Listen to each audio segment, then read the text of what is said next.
Ladies and gentlemen, welcome to the Call of Duty Championship presented by Xbox. Gandhi joined by Maven. Maven, we Here made we it, are, man. bud. We made it, man. We made it all the way out to L.A. Whew. Beautiful weather. No humidity. God. How crazy is this venue? It's fantastic. It's beautiful. I mean, we saw it a bit yesterday. They were still kind of getting stuff set up, and you could just see the potential for how phenomenal it was all going to look. And it's breathtaking, man. Dude, I went up to the main stage. It's awesome. Yeah, and you look handsome, too. You got some makeup. You look good, buddy. Got some tanning in. Got a little makeup. Hair looks a little full. I'm feeling confident. Always good. So this is actually a really, really big matchup here. So already we saw TK went up 3-0 over Rain in their pool. With Theory dropped a 49 bomb on a domination, apparently, like game one. Who needs a warm-up?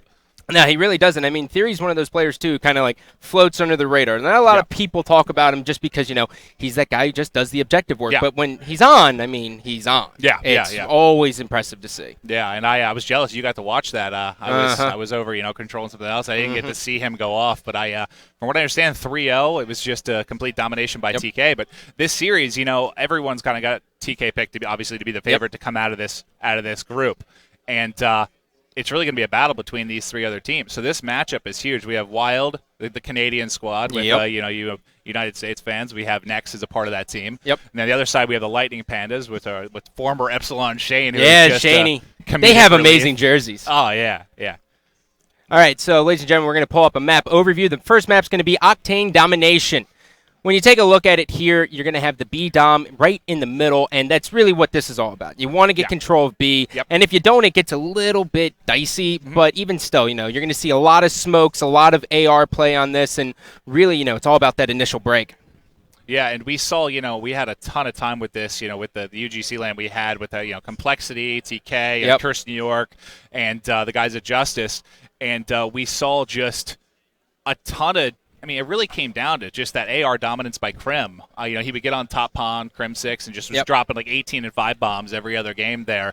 And you really saw, there'd be a lot of control of B, but then a lot. How many times did we see that kind of like AC control every now and then? Yeah, there is a lot of AC. Sometimes you're going to see teams, if you don't have B, they kind of just push through and grab the other home flag. And it kind of puts them in this weird position where it's like, which flag do we go with? And the best teams are going to say, okay, well, we all spawn closer to A. Let's go ahead and hop on A. Whereas some teams will just kind of scatter. So that's really what we're going to look to see here. I want to see an early flip. You think we'll see that?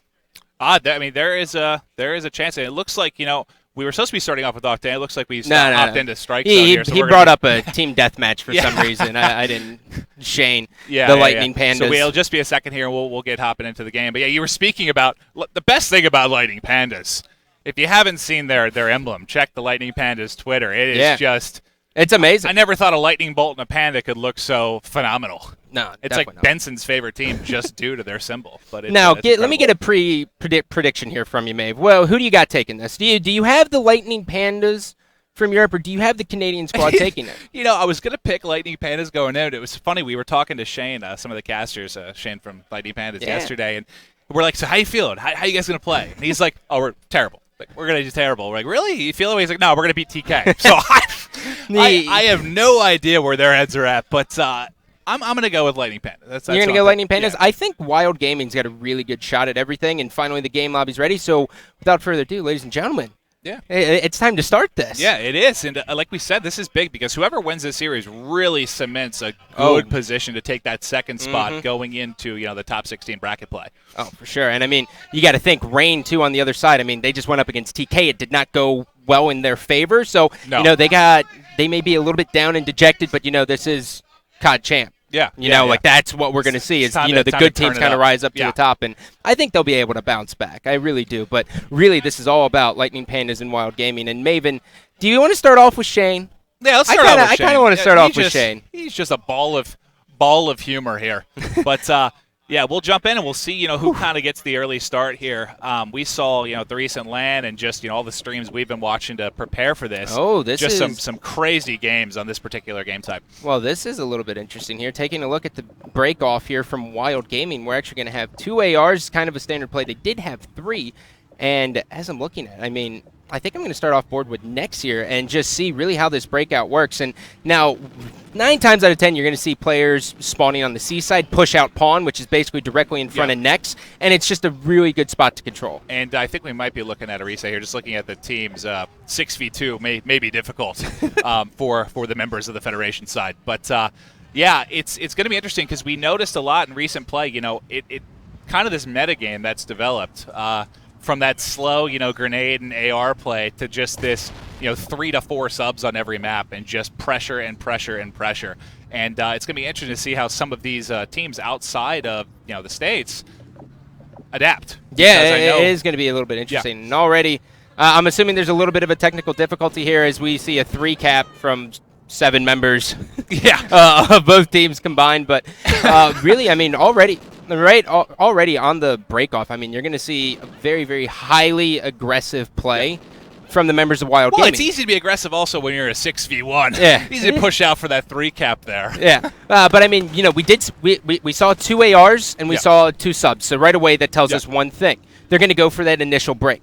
I think we may see, based on how Next was kind of pushing, he may actually go for the home flip right off the break, which it's a very gutsy play. Yep. I really like it, though. So if it's high risk, high reward, though. And, and you got to bring out all the marbles. If he gets that pressure on there originally, I mean, he's not going to take it most of the time. I mean, maybe neutralize it, but what he's going to do is divert attention from that B, get them to flip back towards Nex, and it allows the team of Wild to have so much more pressure on B to lock that down. Oh, they really do.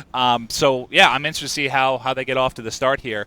And hopefully, they're working some stuff out. We'll get going here. Yeah, we'll be able to get it going. But so really, when you're looking as like a setup here, when you do have B flag, the one thing you're looking to do if you don't have B flag, is you got to get that guy off a broken. So there's a broken building and there's 2 Hummers. They call it broken Hummers as well. It's a perfect head glitch, and as everyone knows in Call of Duty, you sit on a head glitch. I mean, it is very hard to take you out. So you want to get that guy off the head glitch right away. So you will sometimes see people kind of push out bottom strip. Yeah, and that's we saw those power positions with the head glitch. That's all that matters. I know just from Complexity and TK, we saw a lot of the dominating slaying with the AR around top pawn, broken. Oh yeah. And then you just have your sub players just wreaking havoc, and the sub play is really what's huge because I mean that's yes, you have your ARs picking off people trying to apply pressure, running across middle, but being just a dominant sub player and being able to set up, whether it's going through bottom strip the whole way around or just goofing off in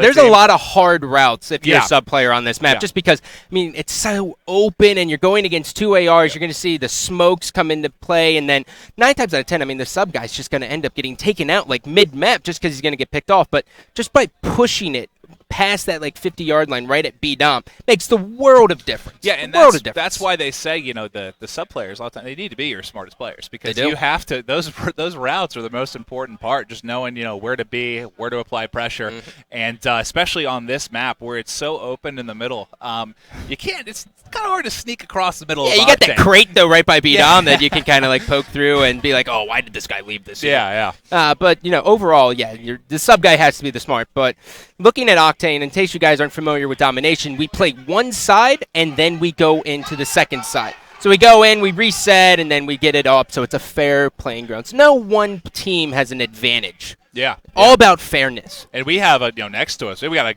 crazy Game 5 going on. Crazy Game 5. Golden Boy and Rel are casting a match over there, and I think it's the only series we had go to Game 5, at least in that first time slot. And SB did drop a game. Yeah, they dropped the search. I saw the search game. I did see them drop. I couldn't. It was funny because I was actually controlling the Echo stream, hopping through the Codcaster and stuff, and I was kind of glancing back and forth to watch, and I couldn't see the score, but I saw like 3 rounds in a row where they lost. I'm like, what is happening over there? And there was no one I could talk to see what was going on. So I got out here, and thankfully you guys could keep me up to date. Yeah, for sure. I mean, SB is that team. They look so good in the U.S. finals. Yeah. Now they come here. It could just be a little bit of jitters. I mean, this is a humongous stage. Yeah, and that's what I think makes me the most, I guess, nervous. When we come, for those that don't know, we come from that Halo background. We've transitioned over to Call of Duty where we're learning our stuff, really enjoying the game. And for players that are new, we've had a lot of people coming over because Call of Duty just keeps growing and growing. It's just how they react on a stage this big, and that's going to be a big part of it. It's impressive. So we're going to go ahead and jump into the game. All players are on their right teams as Next jumps over, and let's take a look Who at we starting the break off with, here. Scott? Well, looking at it here, we are seeing the thermal, so right away we're going to see a little bit of smoke play from the guys on Lightning Pandas, but we're going to start off with the most colorful of the Lightning Pandas in Shane. If not one of the most colorful of all Call of Duty professional players. Absolutely. So they're going to go ahead and push out bottom pawn.